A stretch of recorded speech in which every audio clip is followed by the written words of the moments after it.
Do you see anything on the phone? Okay. What's the Why, matter? why don't you tell me something about yourself, right?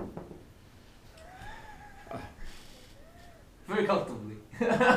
This is a comfortable situation, isn't it? With the camera right in Oh, front it of is. you. Yeah. This is your camera, you run the show. Okay, let me tell you something about myself. Okay, I kind of say it in all candor because you know it's very hard to talk about yourself, even me, and I kind of like the camera a little bit. Nothing wrong with that because we all have our place in life. Some people like the camera, some people don't. But let me say a few words about myself. I kind of I guess the most important thing that you need to know out there is there are so many phonies out there, so many people who want to blow a horn or play a piano or dump on something. Why do people do what they do? Why am I doing this positive humanity? That's really the big question because people want to know why, you know, what made you do this? I'm an author and I wrote a book about prejudice as well, which dovetails to that, but generally people want to know how did you get into this positive humanity thing? Why don't I introduce the book first, one more time? Okay. The book is back? Uh-huh. It came back? What do you mean? It's always been there. Oh, I thought it was gone. That is our main source of the. Okay, so why positive humanity? And I'll tell you also why this book, Face to Face Against Prejudice. There's two versions of this book, and that's very, very important to me, very close to my heart, because it's close to my thinking. This is not a game for me. This isn't something for me to be pretentious about, because it is me. It's in my heart. And to give you a little background, I grew up in Teaneck, New Jersey. I grew up in a family that had its own prejudices. White against white prejudice. They say, okay, how could you have prejudice in your own family? Well, I'll tell you quite simply, it was religion prejudice and ethnic prejudice, which was very, very, very bad when I was growing up. It sticks in my head all the time. My father was poor Italian and Catholic. My mom was from a wealthy family going back 5 generations. They were Lutheran and German. And they did not see eye to eye. My mother's family didn't think my father was good enough for them, for their daughter.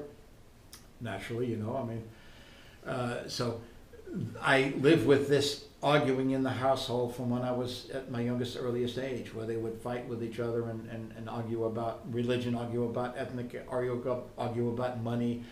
And my father stuck his ground and stayed with my mother. My mother stayed with my father.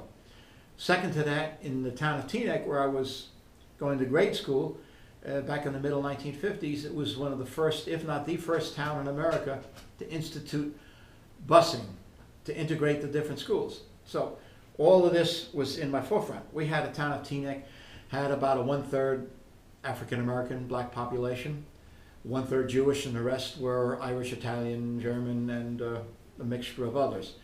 And the black section of town was cordoned off, segregated. This is the north now, this isn't the south, this is New Jersey, northeast New Jersey, and a wealthy community at that. And it was virtually segregated. And so what they decided to do with the 7 grade schools in the town, they decided to integrate them through busing, and it was one of the first in the country. So all of that was in my mind. My family's prejudices with the religion, with ethnic backgrounds, with the large Jewish population in the town, that a lot of people were anti-Semitic, and with the large black population, and with the integrated busing, all of this played in my mind. And it lived with me for a long time. It's always been with me. I mean, you can't escape it. It's like, especially when you're growing up and you see all of this injustice, for no reason at all. It's injustice. People treating other people only because they thought there was something else, or they practiced this kind of a religion, or they practiced these kind of music and had this kind of food or whatever else. Well, let me tell you, I said to myself, even as a kid, teenager, this isn't fair. So it festers in your mind. It festers. So obviously, you know, the world's a big world. You can't do anything much about it. So, but it was always with me. So as I grew up and I learned to get involved in different cultures, I got involved very much in the African Caribbean culture. I'm very involved in the Hispanic culture vis-a-vis Puerto Rico, Cuba. There's lots of stories I can tell you about Cuba as well. From where we lived in New Jersey most of my life, the most ethnically diverse state in the entire country. It's the most crowded state in the country, got the most roads. But again, we're all very, very crowded in, and guess what? We have to learn to live with each other. I can touch my neighbor next door. Pass the Grey Poupon, please. Oh, that was the rich guy on this side. You got any ketchup left there, sir? Okay, here's the ketchup bottle. So I had my rich neighbor, my poor neighbor. But we were arm's length with it. We were 20 acres between us. We were all living so close together, we had to get along. And by and large, we do. And so with all of this growing up, it stays with you. So I got involved in business, and I've been involved in many different businesses. I've been involved with different cultures. I've got partners down in the Caribbean. I have partners in Europe. And one day when it came down to, I was between things, and I gave up my textile business, and I decided, you know what? This is what I'm going to do. I'm going to put it down on paper. And I put it down on paper. And in conjunction with that, I did the Positive Humanity program. Why Positive Humanity? Because just like the words say, positive humanity. We want to focus on and promote the positive. Tired of all this negativity.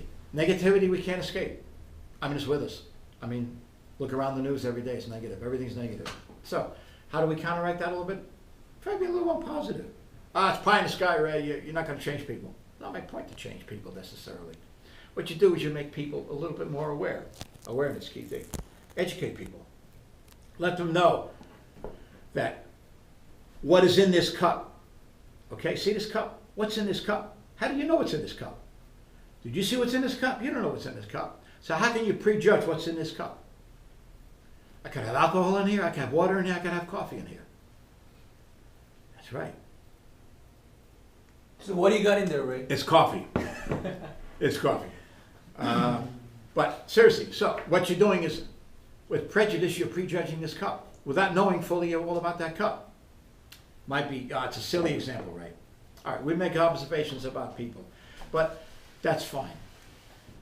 But to make prejudices about people just from observations is wrong, and that's prejudice. And that's again why this book is so important. In conjunction with Positive Humanity, I said, you know what, if we just focus more on the positive, it's only got to do good. And what you do, what my intention is to be able to make life a little bit easier for everybody. I mean, isn't life hard enough as it is? You know, I talk about this a lot. Let's just ease the pain a bit. And yes, positive can work.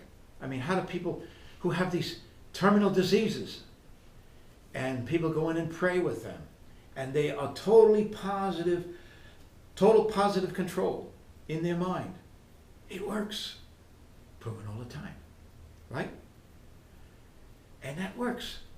Now what if they were totally negative? I'm giving up, oh gosh. Imagine going into the operating room, you're wheeled down on the bed, and you look up at the doctors, you say, gee, I don't think we're gonna make it, are we? Well, heck, if you ain't positive, what do you expect me to do? I'm the guy with the freaking knife. You want to be negative? You got to pump me up too, you know.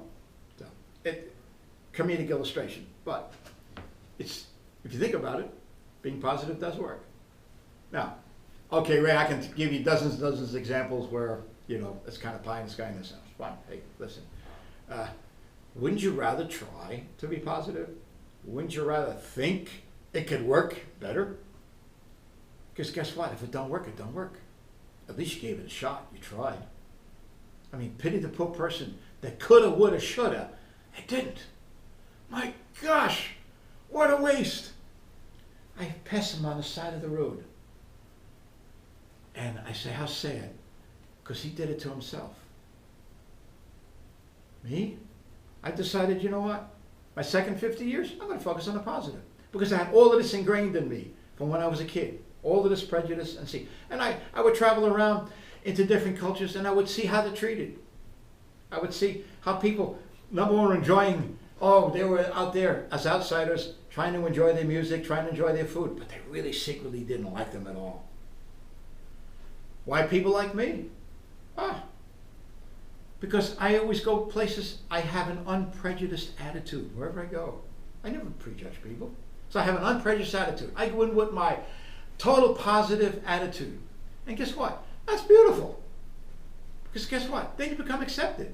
When you accept it, we're all of us humans want to be accepted. I sit down and I enjoy the food without thinking negative.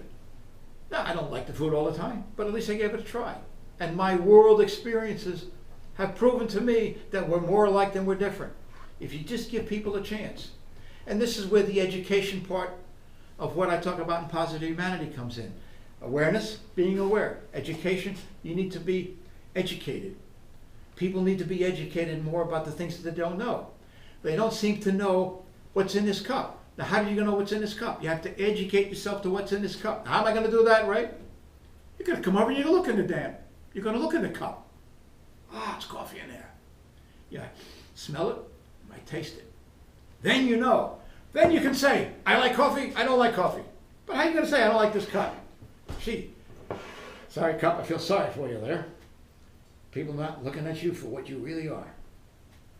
So, all of this leads to a mindset that says, I take everything that I had, all the negativity, all the prejudice that I've seen people mistreated in so many different ways. And I said, you know what? This ain't the right way to go.